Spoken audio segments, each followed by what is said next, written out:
Pour que l'amour règne sur la terre, il faut d'abord qu'il règne à nos cœurs. Ô Dieu d'amour, donne ta lumière à ceux qui cherchent à créer le bonheur. Pour créer le bonheur, il faut des cœurs qui aiment, qui apportent l'amour, où demeurer la haine. Pour créer le bonheur, il faut un cœur prodigue, accordant le pardon, oubliant les offenses. Tout le monde, je parle à tout le monde.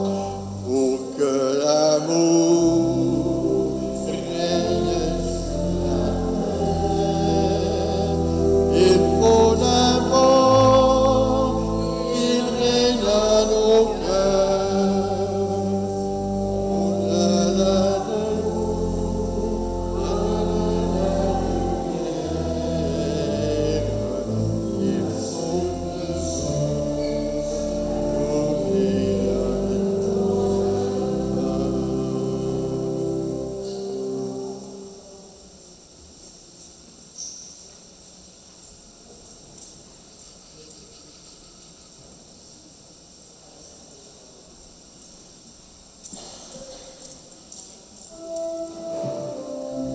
Au Saint-Anne, le prochain chant.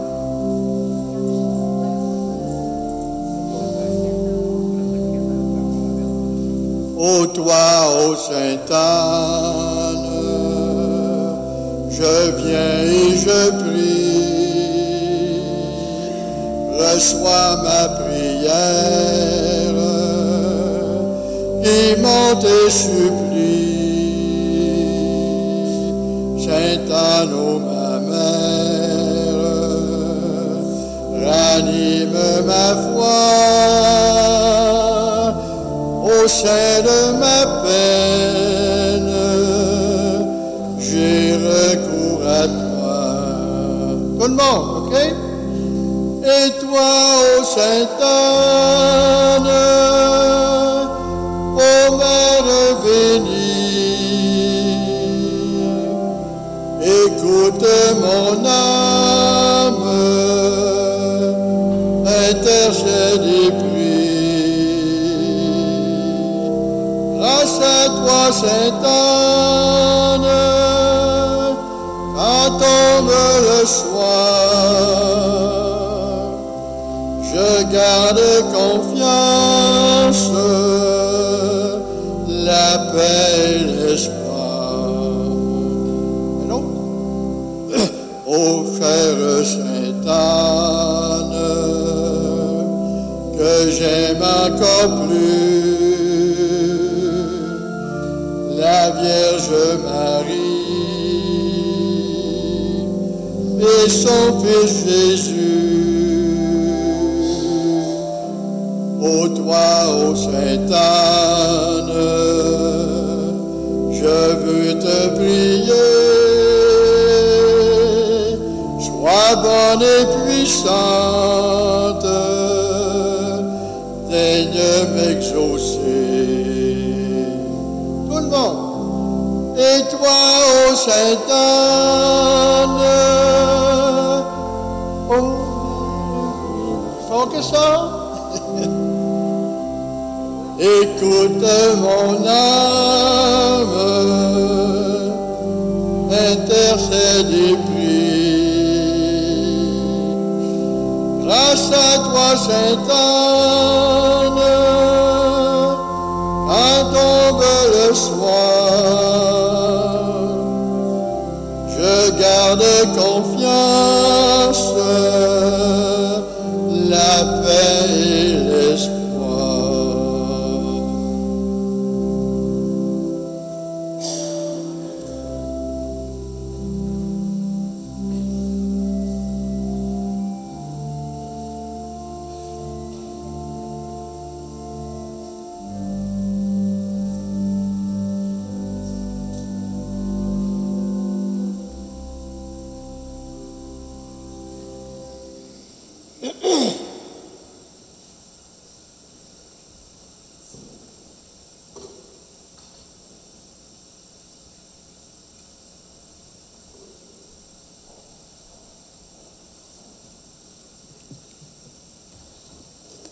Bonjour. Alors, quelques informations avant le début de la célébration. Vous pouvez vous procurer un lampion à l'arrière de l'église avant et après chaque célébration de la neuvaine. Ceux-ci seront bénis par le président avant la prière finale. Le virus étant encore présent, si tel est votre désir, soyez à l'aise de porter le masque et d'utiliser le gel désinfectant présent à l'entrée de chacune des portes. Pour votre information, après chaque célébration, et ce pour des raisons sanitaires, il n'y aura pas de vénération de la relique de Sainte-Anne. Nous allons maintenant, aussi faudrait que je vous dise, l'exposition qui devait commencer aujourd'hui va peut-être être retardée à demain parce que la personne qui devait mettre les cadres, l'exposition, est retardée à Montréal. C'est l'idoine, je pense, avec quelques reliques. Alors, nous allons maintenant écouter notre chant-thème. Nous portons un trésor dans un vase d'argile.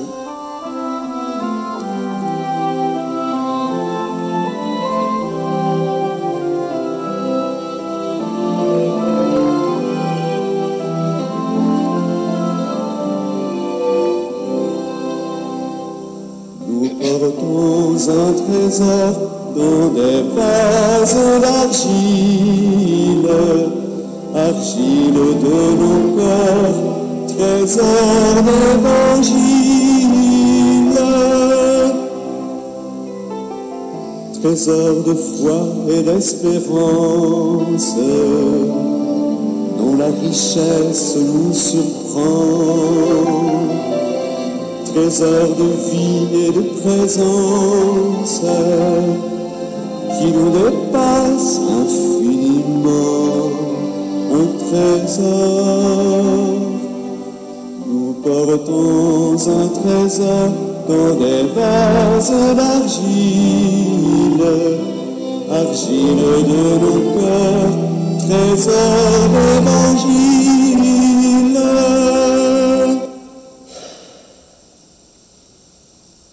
J'inviterai maintenant la personne désignée à venir mettre le vase d'argile dans le visuel.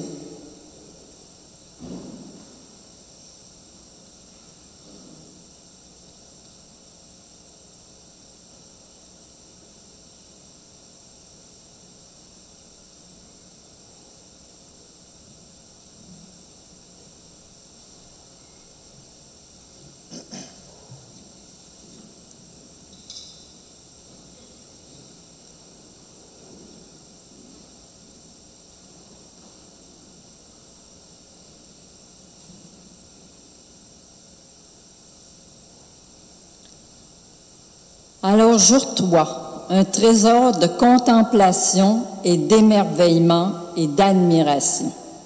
C'est l'abbé Jonathan Lavoie qui va présider l'Assemblée. Nous avons été hier invités d'ouvrir le dialogue avec le Seigneur notre Dieu. Nous nous sommes rappelés l'importance de nous apprivoiser et de bien voir avec les yeux de notre cœur. Notre réflexion d'aujourd'hui nous invitera à faire une pause, comme pour vivre l'importance du moment présent. Nous prendrons le temps de contempler et de nous émerveiller devant les beautés de la création. Il sera important de savoir revenir à l'essentiel, à nos racines, et ainsi dire nos plaintes, nos espoirs, nos merci, notre joie pour mieux se rapprocher du Seigneur. Soit Sainte-Anne, celle qui nous permettra d'intégrer ce message montrant l'amour indéfectible que ton petit-fils nous porte. Bonne célébration.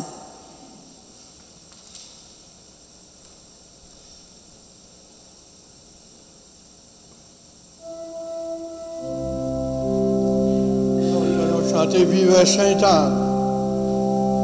Tout le monde? Vive Sainte-Anne, elle est notre patronne, puissante au ciel, elle exauce nos vœux. Pour ses enfants, elle est toujours si bonne, implorons-la, nous la verrons aux cieux.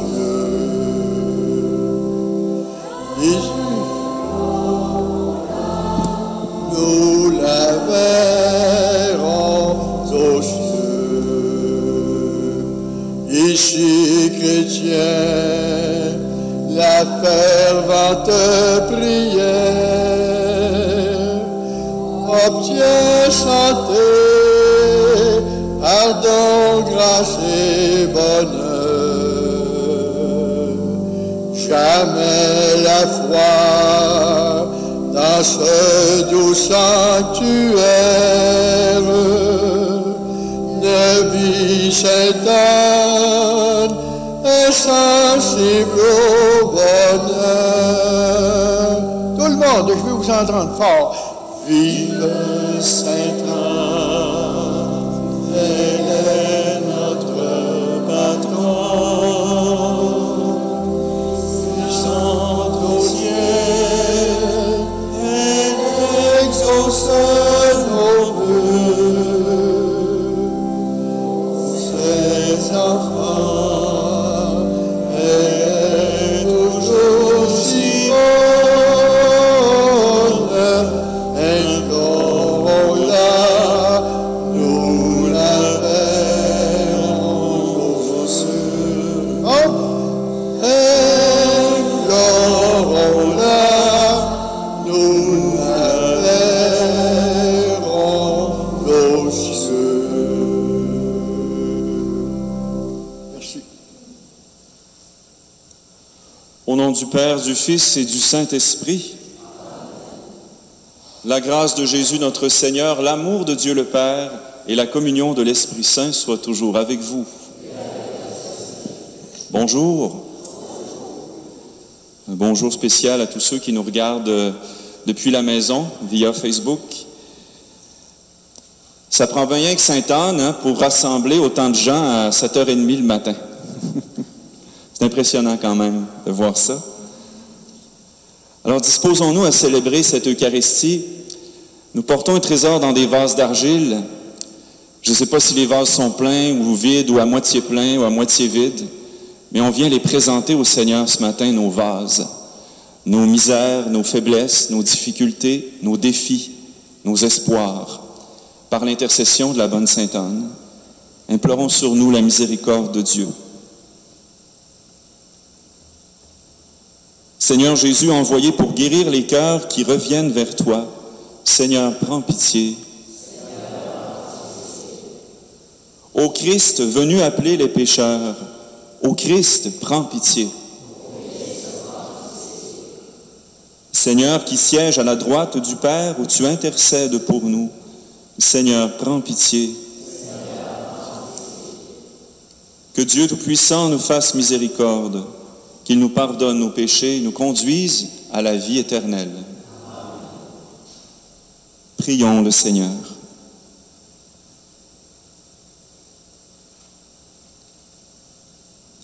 Seigneur Dieu, tu as voulu que toute la loi de sainteté consiste à t'aimer et à aimer son prochain.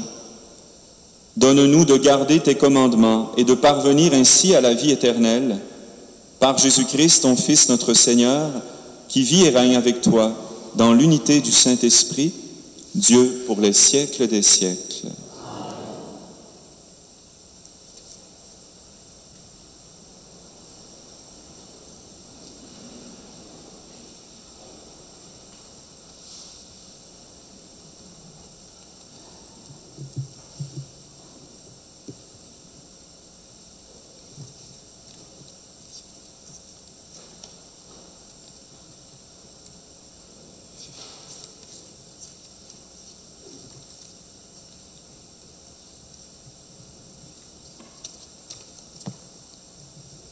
Le Seigneur soit avec vous. Évangile de Jésus-Christ selon saint Luc.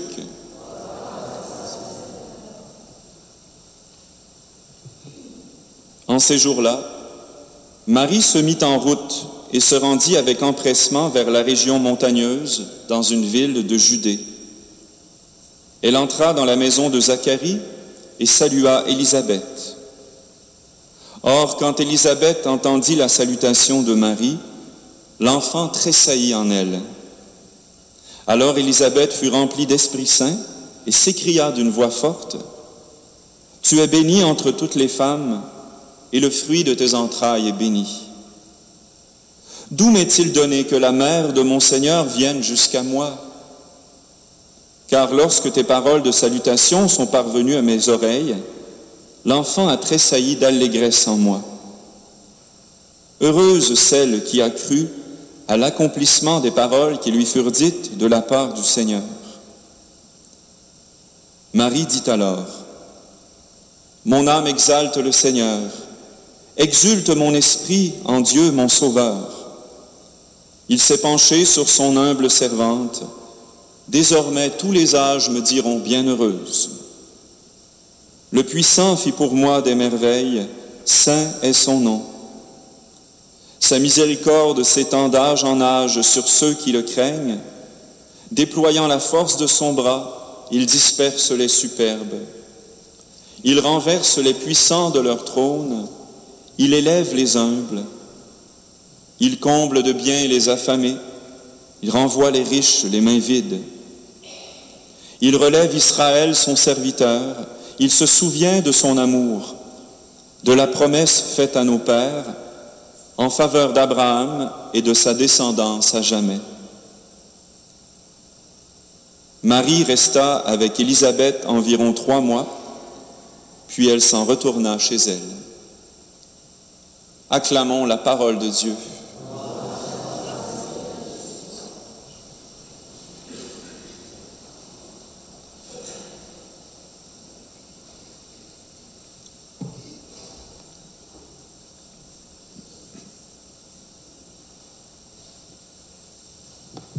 C'est un beau thème que celui de l'émerveillement. L'émerveillement, c'est quelque chose dont on a besoin dans le monde d'aujourd'hui. Le mot émerveillement vient du latin mirabilia, dont la racine mir signifie regarder, d'où vient le mot admirer, ou le mot miracle même. C'est la même racine. Donc c'est une question de regard. Le thème d'aujourd'hui a beaucoup à voir avec notre façon de regarder, de percevoir la vie, le monde, les gens, les événements. L'émerveillement, c'est ce qui nous permet de voir les miracles, les merveilles qui adviennent quotidiennement dans l'ordinaire de notre vie. Donc l'émerveillement, ce n'est pas toujours quelque chose de spectaculaire. On peut s'émerveiller devant quelque chose de très ordinaire, mais qui n'en demeure pas moins une merveille. La première source d'émerveillement, quand on pense au mot émerveillement, on pense souvent à la nature, à la création. Puis on a tous fait l'expérience d'être bouleversés, renversés devant un beau paysage, un beau coucher de soleil, un ciel étoilé. Donc le regard d'émerveillement, ce n'est pas un regard qui est neutre. Moi, ça me fait penser, vous savez, les électrocardiogrammes, là, ça fait toujours des petits sursauts comme ça. Parce que quand la ligne est plate, ça veut dire que c'est pas mal mort. Donc le regard d'émerveillement, c'est pas un regard qui est neutre, qui est plate. C'est un regard qui a des sursauts comme ça, qui est étonné, qui s'étonne devant ce qu'il voit. Une âme qui ne sait pas s'émerveiller, c'est une âme qui est en train de mourir. Et c'est très grave. D'où l'importance de redécouvrir puis de demander la grâce de l'émerveillement. Donc, c'est un regard qui sursaute, qui s'étonne et qui sait reconnaître la beauté et la bonté de Dieu dans sa création. Et dans ces yeux-là, il y a quelque chose qui brille. Donc, dans la Genèse, dans le récit de la création, qu'on connaît tous, on termine chaque jour en disant « Dieu vit que cela était bon ». Donc Dieu lui-même s'émerveille de sa création. Dieu lui-même regarde sa création avec, je ne dirais pas avec étonnement, parce qu'il n'y a pas grand-chose qui l'étonne, mais avec émerveillement. Quelque chose qui brille dans ses yeux quand il nous regarde, quand il regarde ce qu'il a créé. S'émerveiller devant un beau paysage, c'est quand même assez facile. S'émerveiller devant un petit écureuil qu'on est en train de nourrir. Je suis allé nourrir les écureuils l'autre jour, en fin de semaine dernière. Ils venaient manger dans notre main, au parc Rivière-du-Moulin. De quoi s'émerveiller devant ça? C'est quand même relativement facile de s'émerveiller devant ça. Ce qui est plus difficile, c'est souvent de s'émerveiller devant les êtres humains. Parce que vous savez qu'on fait aussi partie de la création. Mais on n'est pas toujours très fidèle à ce que le Seigneur a mis en nous. Donc, la création de l'être humain, je dirais que l'être humain, c'est le sommet de la création de Dieu. On est son chef-d'œuvre le plus beau, le plus grand. On a été fait à son image, à sa ressemblance. Puis on ne peut pas dire ça d'aucune autre créature. On est la seule créature de toute l'histoire, de toute la création, dont on peut dire qu'elle est faite à l'image, à la ressemblance de Dieu. Parce qu'on est capable d'amour, de communion. Puis c'est ça qui fait notre dignité d'être humain. C'est le fait qu'on est à son image, à sa ressemblance. Autant pour le petit bébé qui est dans le ventre de sa mère, que pour la personne qui s'apprête à mourir, ou même la personne qui fait de l'Alzheimer, par exemple. La vraie dignité, c'est d'être aimé de Dieu, désiré par lui, capable d'amour, de bonté. Pourquoi alors c'est si difficile parfois de s'émerveiller devant l'autre, de reconnaître dans l'autre cette dignité, cette beauté, cette bonté de Dieu? Parce qu'il y a souvent de l'interférence, à cause du péché. Le péché, ça fait partie de nos vies, puis il y a des conséquences sur toute l'humanité. Puis je dirais qu'il y a deux grandes conséquences du péché. C'est d'abord qu'il vient nous défigurer. Il vient briser en nous cette image, cette ressemblance avec Dieu. Donc quand il nous défigure, c'est difficile de voir, de reconnaître une ressemblance avec Dieu. Hein, on pense à des tueurs en série, par exemple. Difficile de reconnaître l'image de Dieu là-dedans, hein, dans ces comportements-là. Et pourtant, cette personne-là a un cœur pour aimer, même si elle ne sait pas s'en servir. Elle a encore sa dignité d'être humain, mais ce n'est pas évident. Une autre interférence, c'est que le péché nous aveugle aussi. Il nous rend aveugles. Donc, il nous empêche nous-mêmes de voir les beautés puis les bontés de Dieu dans sa création. Et on dit dans la deuxième lettre aux Corinthiens, juste avant le passage qui nous dit qu'on est des vases d'argile, là, pour les incrédules dont l'intelligence a été aveuglée par le Dieu mauvais de ce monde, celui-ci les empêche de voir clairement dans la splendeur de l'Évangile la gloire du Christ, lui qui est l'image de Dieu. Donc, par sa venue parmi nous, par sa mort, sa résurrection, Jésus est venu nous guérir de cet aveuglement. Il est venu nous redonner notre beauté. Il est venu faire briller sur nous son visage. De défigurer, on devient transfiguré. C'est beau, c'est grand, ce que le Seigneur est venu faire dans notre vie. Et c'est ça qui va nous permettre d'aimer, par exemple, nos ennemis. Quand Jésus nous dit « Aimez vos ennemis, priez pour ceux qui vous persécutent », il faut pour ça, il faut pouvoir porter un regard différent sur ces personnes-là. Et c'est l'émerveillement qui fait qu'on peut voir dans les gens ce que Dieu a mis en eux. Ce que Dieu, lui, il voit. Donc la beauté, ça nous parle de Dieu, la beauté de la création. On voit ça aussi dans les arts. On est dans une belle église aujourd'hui. Il y a des belles peintures, des beaux vitraux, belle architecture. J'ai eu la chance au mois de mai d'aller à Rome et visiter la basilique Saint-Pierre. On a assez pour mes yeux, hein? C'est grand, c'est grandiose, c'est magnifique, c'est immense.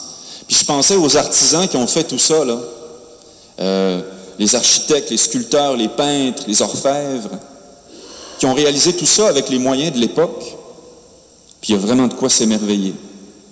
Ils ont utilisé leur talent pour rendre gloire à Dieu, pour parler de la grandeur, de la richesse de Dieu. Devant un tel spectacle, je sais qu'il y en a qui sont un peu plus cyniques, hein, qui disent c'est trop grand, c'est trop riche, c'est trop... Oui, peut-être, mais il reste que ça nous parle, cette beauté-là nous parle de Dieu, nous parle de sa grandeur, de sa beauté à lui. Ce jour-là où j'ai visité la basilique Saint-Pierre, j'ai été très impressionné, évidemment, mais c'est pas ça qui m'a impressionné le plus. C'est pas ça qui m'a marqué le plus ce jour-là. Ce jour-là, j'ai été rejoint dans un petit restaurant au cours du dîner. On était un groupe de pèlerins et il y a un des pèlerins de notre groupe qui m'a partagé pendant le dîner un peu de son histoire de vie, qui m'a raconté sa conversion, ce que Dieu avait fait dans sa vie. Là, j'ai été émerveillé pour vrai. Plus encore que devant la basilique Saint-Pierre. J'ai vu, dans la vie de cet homme-là, j'ai vécu le mystère de la visitation. Dans l'évangile que je viens de lire, c'est ça au fond. C'est une rencontre avec Dieu dans l'autre, dans la présence de Dieu dans l'autre. Au moment de la visitation, Jean a tressailli d'allégresse dans le ventre de sa mère. Il a dansé dans le ventre de sa mère parce qu'il a reconnu Jésus. Il l'a reconnu évidemment par la grâce de l'Esprit Saint. Il n'avait même pas encore les yeux ouverts, mais il voyait déjà le mystère. Il reconnaissait déjà la présence de Dieu. Donc moi, ce jour-là, j'ai reconnu l'œuvre d'amour, de miséricorde de Dieu, puis il y a quelque chose qui a tressailli en moi. Il y a eu un sursaut. C'est ça l'émerveillement. Puis j'aurais pu chanter le Magnificat ce jour-là avec Marie. Le puissant a fait des merveilles dans cette personne-là. Saint est son nom. Il s'est penché sur son pauvre serviteur. Il l'a relevé. Il lui a rendu sa beauté. Il l'a guéri de son aveuglement. Quel grand mystère, quelle beauté. Ceux qui croient qu'il n'y a plus de miracle, là, ou que ça n'existe pas, ben, ils ont besoin d'être guéris de leur aveuglement. Parce que ça existe, les miracles, les petits miracles quotidiens. Vous allez en voir avec la belle exposition là, de Carlo Acutis, plein de miracles eucharistiques. Puis on a juste à penser à Sainte-Anne. Je n'entends plein, moi je travaille dans un hôpital, j'accompagne les malades, souvent des personnes un peu plus âgées qui me racontent « Ah, moi j'ai été guéri par Sainte-Anne, moi j'ai vécu telle guérison, tel miracle par la bonne Sainte-Anne. » La bonne Sainte-Anne. Oubliez, la bonne Sainte-Anne. Pourquoi on l'appelle bonne? C'est pas sa bonté à elle, c'est la bonté de Dieu qui se reflète à travers elle. C'est un vrai témoin de la bonté de Dieu. Alors au jour de la visitation, c'est un jour qui était plein de joie. Élisabeth s'est réjouie du bonheur de sa cousine. Ça aussi, c'est de l'émerveillement. Se réjouir du bonheur de l'autre, de ce que Dieu fait dans l'autre. Puis c'est un grand remède à la jalousie. Avez-vous ça, vous autres, la jalousie? En tout cas, moi, je l'ai. C'est une tendance qu'on a pas mal toutes. Hein? À voir chez l'autre ce qui me manque, au lieu de voir ce que moi, j'ai dans ma vie. C'est un grand drame. Ça m'empêche de m'émerveiller. Imaginez là, si Élisabeth s'était mise à bouder au lieu de se réjouir. Elle s'était mise à bouder parce que c'est elle qui voulait être la mère du Messie. Puis elle a juste le précurseur, elle a juste Jean le Baptiste. Ça aurait-tu été terrible? Ben non, elle s'est réjouie. À la base de la jalousie, il y a toujours un manque d'estime de soi. Parce que s'émerveiller, c'est pas juste reconnaître ce que j'ai, mais ce que je suis aussi. Il y a un beau psaume, le psaume 138, où on dit « Je reconnais devant toi le prodige, l'être étonnant que je suis. » Qui d'entre nous est capable de dire ça, en vérité? Je reconnais, Seigneur, devant toi, le prodige, l'être étonnant que je suis. S'émerveiller de soi-même. Donc, le contemplatif, il est capable de voir dans l'autre et en lui-même l'action et la présence de Dieu. Surtout quand ce n'est pas si évident. Voyez mon verre ici? Est-ce qu'il est à moitié vide ou à moitié plein? La grosse question, hein? Dans pas longtemps, il va être à moitié vide. Parce que je vais le boire. Il va être complètement vide. Mais on peut porter un regard différent sur ce verre-là. Les pessimistes vont dire qu'il est à moitié vide, puis ils vont dire, je vais mourir déshydraté. Les gens plus optimistes vont dire, le verre est à moitié vide, mais on va sûrement le remplir. Ça va bien aller. Vous connaissez cette phrase-là, hein? Ça va bien aller, ça va s'arranger. Le contemplatif, lui, il voit le verre à moitié plein, puis il se réjouit, parce qu'il se dit, il me reste encore toute cette eau-là à boire. Il ne focus pas sur ce qui manque, mais sur ce qu'il a. Même chose pour la température. Notre sujet de conversation préféré. La température, le soleil, la pluie. Donc, supposons qu'il pleut, là. Ça n'arrive quasiment pas ces temps-ci. Supposons qu'il pleut. Le pessimiste, lui, va dire, il pleut encore. Puis je gage qu'il va pleuvoir encore demain, puis encore la semaine prochaine, puis ça finira jamais. La personne plus optimiste, elle va dire, il pleut, mais je suis sûr que ça va bien aller. Le soleil va revenir. Le contemplatif, lui, il dit, il pleut.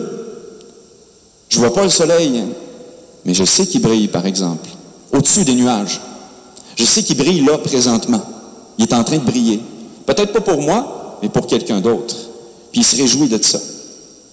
Fait que le contemplatif, lui, est toujours dans la joie, qu'il pleuve ou qu'il fasse soleil. Puis même qu'il sait rendre grâce pour la pluie. La pluie il la trouve belle, il la trouve rafraîchissante, il la trouve pure, source de vie, de fécondité. C'est beau. Je pourrais vous donner un autre exemple devant la situation de l'Église. Vous savez que ça ne va pas très bien. L'Église d'aujourd'hui, bon, on dit qu'elle est vieillissante, qu'elle est dépassée, qu'il y a des scandales, qu'il y a une baisse de la pratique religieuse. Ce que je vois ce matin, c'est quand même pas si pire, là. Le pessimiste, lui, il va dire tout ça, il va dire l'Église est en train de mourir, ses jours sont comptés, c'est fini, il n'y a plus d'espoir. L'optimiste, lui, va dire, bon, l'Église, il y a des scandales, la baisse de la pratique, tout ça, mais ça va revenir, ça va s'arranger, ça va bien aller. Le contemplatif, lui, est capable de voir l'Église avec ses difficultés, ses défis, ses failles, ses scandales, mais il se réjouit aussi de ses richesses, de toutes les petites pousses d'espérance qu'il y a, de tout ce qui se fait de beau, de bon dans l'Église. Il y a 5 personnes à la messe du dimanche, mais il ne va pas se décourager, le contemplatif. Il ne va pas dire « Ah, ça ne vaut pas la peine, 5 personnes, ça ne vaut pas la peine. » Non, il va se réjouir pour chacune de ces personnes-là présentes. Il va se rappeler ce que Jésus a dit « Quand 2 ou 3 sont réunis en mon nom, je suis là, au milieu de vous. » Le Christ est là. Le Christ est là au milieu de nous, comme à la visitation. Alors qu'est-ce que j'ai à me plaindre de ceci ou de cela? Christ est là avec nous. Donc, l'émerveillement, si je suis attentif, je suis capable de voir, de percevoir sa présence à travers même des événements difficiles, des grandes détresses, des grandes souffrances. Avec l'émerveillement, je peux même affronter la mort avec sérénité, puis même avec joie. Je peux voir la souffrance puis la mort d'une manière totalement différente. C'est ça que Jésus nous a appris sur la croix. Il nous a appris à souffrir. Pas à aimer la souffrance pour elle-même, mais il nous a appris à souffrir d'une manière différente. Il a donné un sens à notre souffrance. Il en a fait une prière d'intercession. Il en a fait un sacrifice d'amour. Et si moi je faisais la même chose avec ce qui me fait souffrir, avec ce qui me contraint, ce qui me contrarie, ça ne fera pas moins mal, faut se le dire. La douleur va être là encore, mais au moins elle va avoir un sens. Ce ne sera pas en vain. Je n'ai pas la joie de souffrir, mais j'ai la joie d'être aimé dans ma souffrance. Je sais que je ne souffre pas seul, qu'il y a quelqu'un qui souffre avec moi. Alors nous portons des trésors dans des vases d'argile. L'émerveillement me donne de dépasser l'apparence pour voir la vraie valeur des choses, des gens, des événements, ma vraie valeur à moi. L'émerveillement me permet de reconnaître les innombrables visitations de Dieu dans ma vie, parce que Dieu me visite chaque jour, puis je dirais plusieurs fois par jour. Puis c'est une grande source de joie et d'espérance, parce que je sais qu'il m'aime et qu'il désire se rapprocher de moi. Alors dans cette Eucharistie, par l'intercession de notre grand-mère Sainte Anne, demandons à Dieu la grâce d'un cœur d'enfant, Parce que le royaume est à ceux qui leur appartiennent, à ceux qui leur ressemblent. Un cœur d'enfant qui tressaille d'allégresse, qui bondit de joie, qui chante Magnificat. Puis apprenons à nous laisser surprendre, à nous étonner sans cesse de l'amour de Dieu, de sa bonté, de sa beauté et de l'immense valeur que nous avons à ses yeux. C'est ce que nous allons faire à travers ce chant. Émerveillé de tant d'amour, comment, Seigneur, te dire notre joie? Tu nous visites dans nos jours pour mieux nous rapprocher de toi. Amen.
J'invite maintenant la personne désignée à apporter au président le panier d'osier contenant les intentions de prière.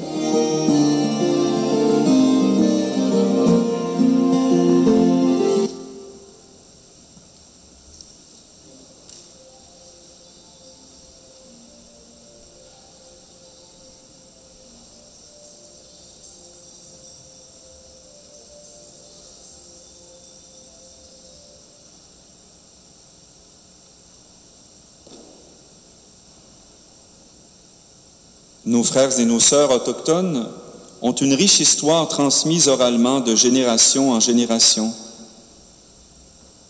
Dieu créateur, grand esprit, rend-nous disponibles à la découverte les uns des autres.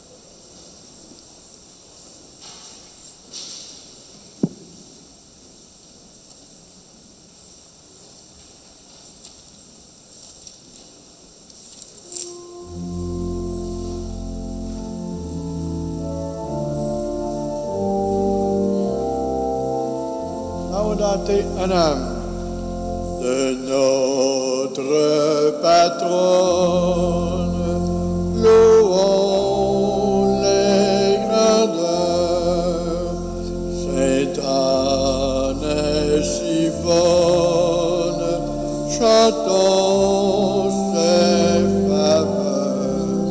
Tout le monde? Laudate, laudate. Laudate Anam, laudate, laudate, laudate Anam. De sa noble race est né le Sauveur qui donne la grâce, éternel bonheur. Tout le monde encore? Laudate, laudate, laudate Anam, laudate, laudate, laudate Anam.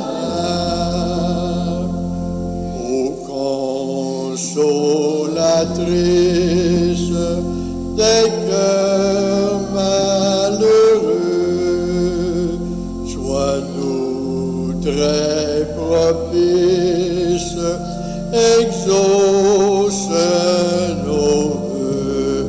Dernière fois, laudate, laudate, laudate Anam, laudate, laudate, laudate Anam.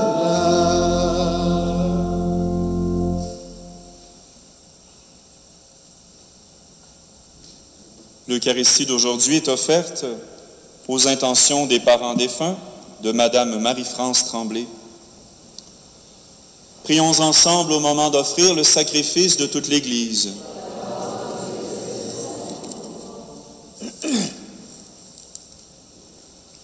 Reçois favorablement, nous t'en prions, Seigneur, les dons présentés par ton peuple, que tous obtiennent par tes sacrements ce qu'ils proclament dans la ferveur de leur foi, par le Christ notre Seigneur. Le Seigneur soit avec vous. Élevons notre cœur. Rendons grâce au Seigneur notre Dieu. Oui, vraiment, il est juste et bon pour ta gloire et notre salut de t'offrir notre action de grâce toujours et en tout lieu, Seigneur, Père très saint, Dieu éternel et tout-puissant, c'est par ton Fils bien-aimé que tu as formé le genre humain, et c'est encore par lui que dans ta grande bonté tu le renouvelles. Voilà pourquoi toutes les créatures te servent, le peuple que tu as racheté célèbre ta louange, les saints te bénissent d'un seul cœur, et déjà nous pouvons te louer avec tous les anges, et dans la joie, nous ne cessons de proclamer.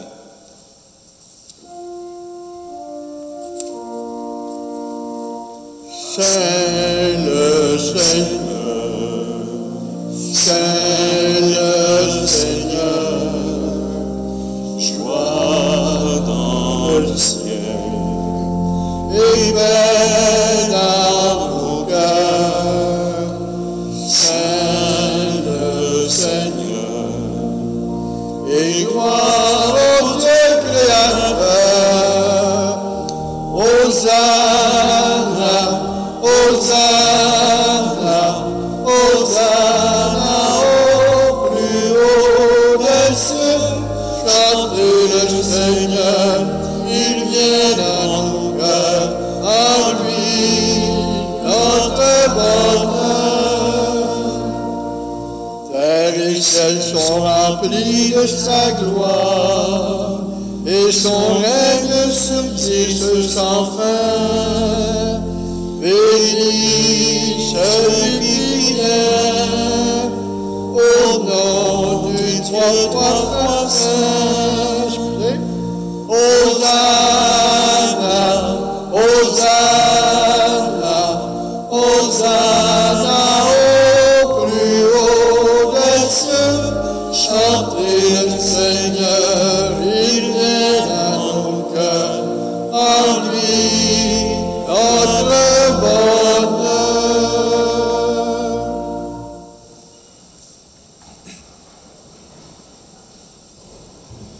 Tu es vraiment saint, Dieu de l'univers, et il est juste que toute la création proclame ta louange. Car c'est toi qui donnes la vie, c'est toi qui sanctifies toutes choses par ton Fils, Jésus le Christ, notre Seigneur, avec la puissance de l'Esprit Saint. Et tu ne cesses de rassembler ton peuple, afin que du levant au couchant du soleil, une offrande pure soit présentée à ton nom.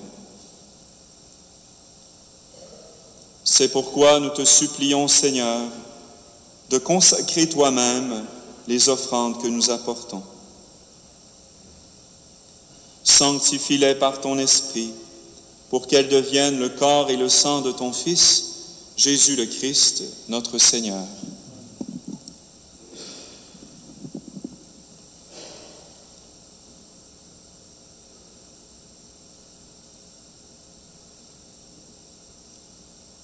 La nuit même où il fut livré, il prit le pain. En te rendant grâce, il dit la bénédiction.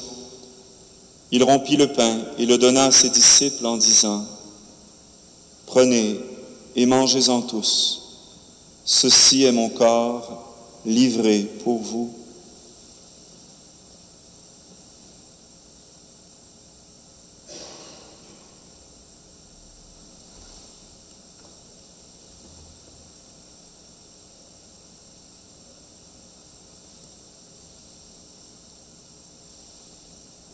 De même, après le repas, il prit la coupe.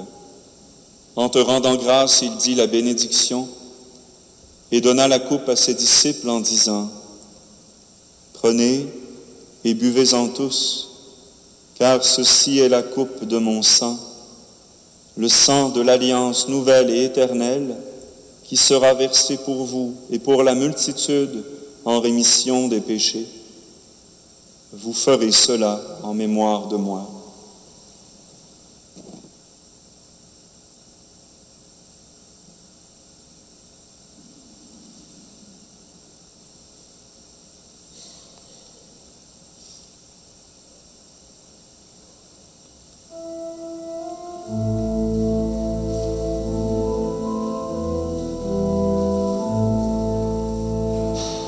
Tu es venu à notre monde, tu as pris chair de la Vierge Marie.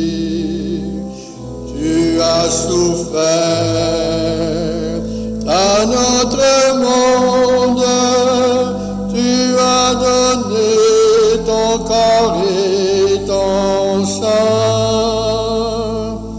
Tu es là dans notre monde, afin que croient tous les vivants. Tu reviendras dans notre monde pour nous donner l'éternité.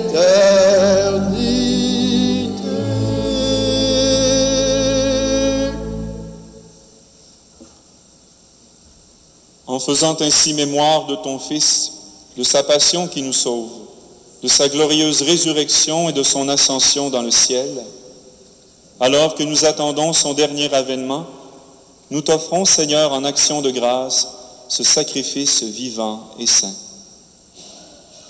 Regarde, nous t'en prions, l'oblation de ton Église, et daigne y reconnaître ton Fils qui, selon ta volonté, s'est offert en sacrifice pour nous réconcilier avec toi. Quand nous serons nourris de son corps et de son sang, et remplis de l'Esprit Saint, accorde-nous d'être un seul corps et un seul esprit dans le Christ. Que l'Esprit Saint fasse de nous une éternelle offrande à ta gloire, pour que nous obtenions un jour l'héritage promis avec tes élus.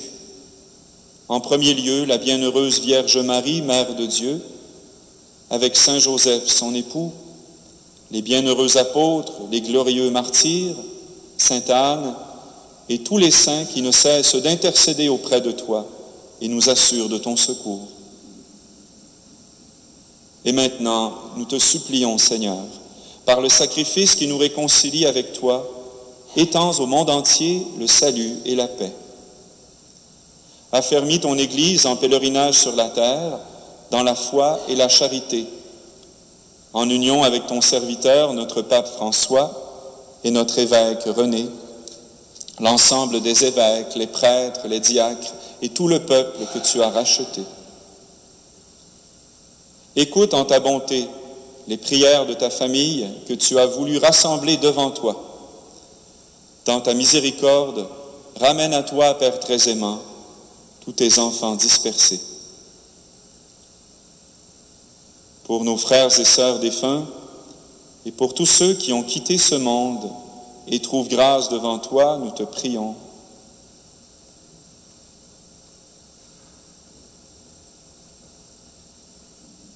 En ta bienveillance, accueille-les dans ton royaume. Nous espérons être comblés de ta gloire, tous ensemble et pour l'éternité, par le Christ notre Seigneur, par qui tu donnes au monde toute grâce et tout bien. Par lui, avec lui et en lui, à toi, Dieu le Père Tout-Puissant, dans l'unité du Saint-Esprit, tout honneur et toute gloire pour les siècles des siècles.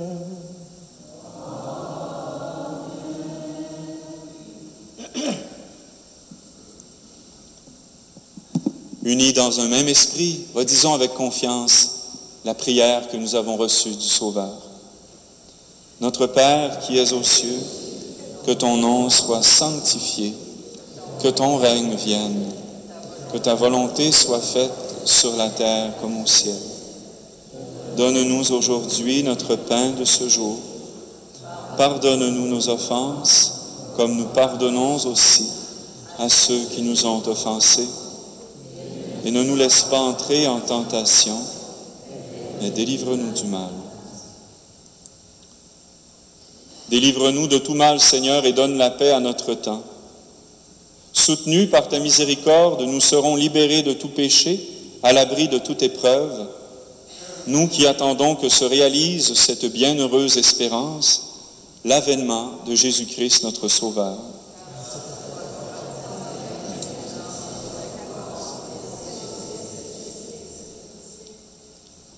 Seigneur Jésus-Christ, tu as dit à tes apôtres, « Je vous laisse la paix, je vous donne ma paix. Ne regarde pas nos péchés, mais la foi de ton Église. Pour que ta volonté s'accomplisse, donne-lui toujours cette paix et conduis-la vers l'unité parfaite, toi qui vis et règnes pour les siècles des siècles. Que la paix du Seigneur soit toujours avec vous. On peut partager un signe de cette paix avec nos voisins.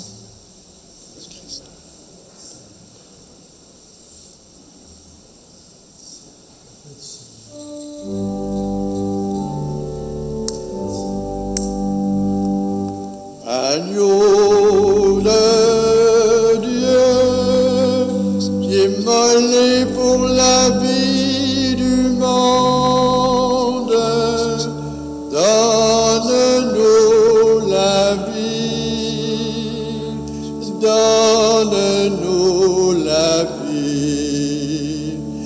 Agneau de Dieu, immolé pour l'amour du monde, donne-nous l'amour, donne-nous l'amour.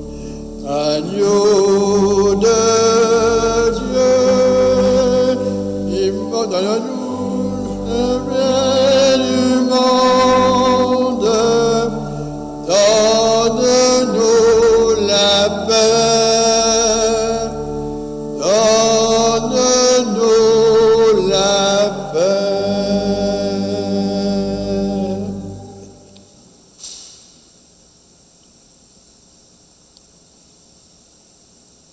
Voici l'agneau de Dieu, voici celui qui enlève les péchés du monde. Heureux les invités au repas des noces de l'agneau. Seigneur, je ne suis pas digne de te recevoir.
Son sanctuaire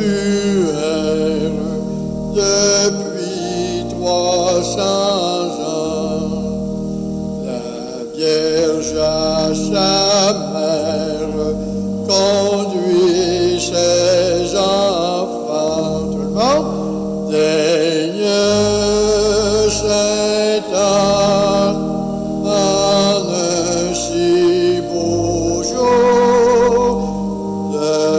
Tes enfants agrée l'amour, sa bonté de mère depuis ce grand jour garde notre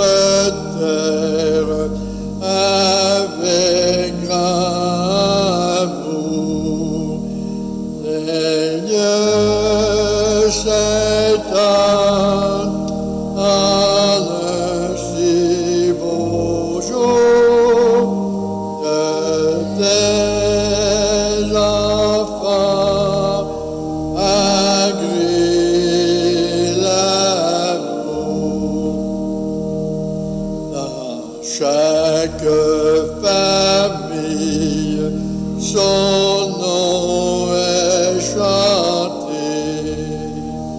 La foi toujours brille et la charité.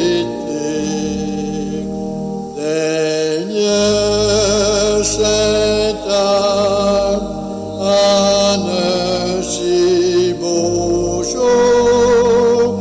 de tes enfants agrée l'amour.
Seigneur Jésus, au moment de te recevoir spirituellement à ma résidence ou sacramentellement à mon Église, je veux te dire cette prière. Aide-moi à vouloir garder ta parole en moi comme un beau trésor. Donne-moi la faim toujours plus grande de ta lumière. Et par ta venue en moi, par ta visitation en moi, viens semer des fruits qui te ressemblent, des fruits de paix, de force, de confiance, des fruits de réponse de plus en plus grande à ton amour. Ce que je te demande pour moi, Seigneur, je le demande aussi pour tous et toutes. Amen.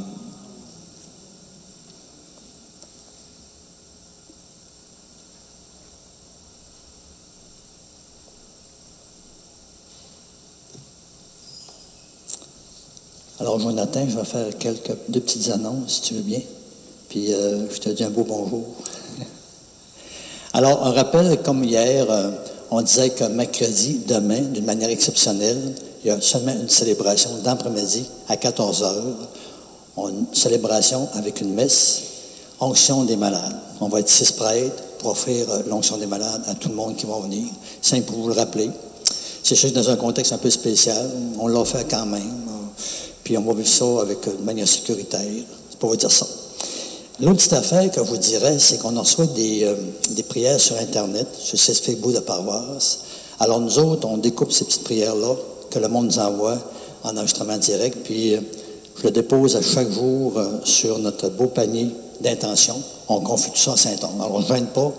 C'est pas parce qu'on est ici qu'on peut mettre nos intentions de prière. Même d'ailleurs, on va les toutes mettre. C'est comme une sorte de... On porte au Seigneur de manière universelle tous nos frères et sœurs, puis on s'est en communion, comme faisait tout à l'heure Jonathan, en communion avec nos êtres chers qui sont aussi en enregistrement direct. Alors, on souhaite toujours une bonne neuvaine de Saint-Anne. On prie les uns pour les autres. Tout le temps que ce soit porteur du fruit, par les prédicateurs, par toute l'ambiance, le visuel, etc. Merci beaucoup.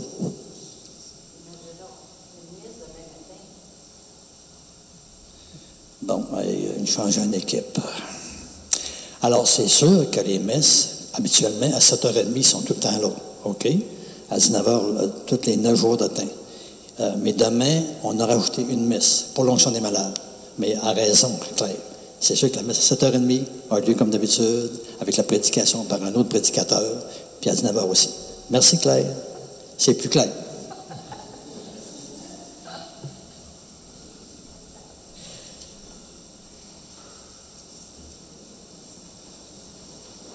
Prions. Dans ta bonté, Seigneur, fais que ton aide soutienne toujours ceux que tu as nourris de tes sacrements, afin qu'ils puissent dans ces mystères et par toute leur vie recueillir les fruits de la rédemption par le Christ notre Seigneur. Redisons ensemble notre prière à Sainte Anne. Rassemblons toutes ces intentions que nous avons déposées sur l'autel, toutes celles qui sont aussi dans nos cœurs que nous portons ce matin. Ô bonne Sainte Anne, toi qui nous rappelles par ton petit-fils Jésus que même si nous sommes des êtres fragiles, vulnérables, nous avons un coffre au trésor, de cacher en nous, trésor que nous oublions parfois. Trésor de notre recherche de vérité et de plus de lumière, trésor de toutes sortes de dialogues pour nous enrichir, nous ouvrir, trésor de la famille, trésor d'émerveillement, trésor d'un cœur qui s'ouvre, trésor de notre monde intérieur si profond et mystérieux. Rappelle-nous sans cesse ces trésors pour que nous sachions y puiser notre force et notre espérance en relevant nos défis quotidiens et sentir que l'amour lumineux de Jésus marche avec nous sur nos chemins. Amen. Alors, j'invite ceux qui ont des lampions à faire bénir, à les tenir, à les présenter. Le Seigneur soit avec vous. Par l'intercession de la bonne Sainte Anne, le Seigneur vous bénisse et vous garde dans sa paix, le Père, le Fils et le Saint-Esprit. Allez dans la joie et la paix du Christ. Bonne journée. Vers son sanctuaire pour le dernier chant.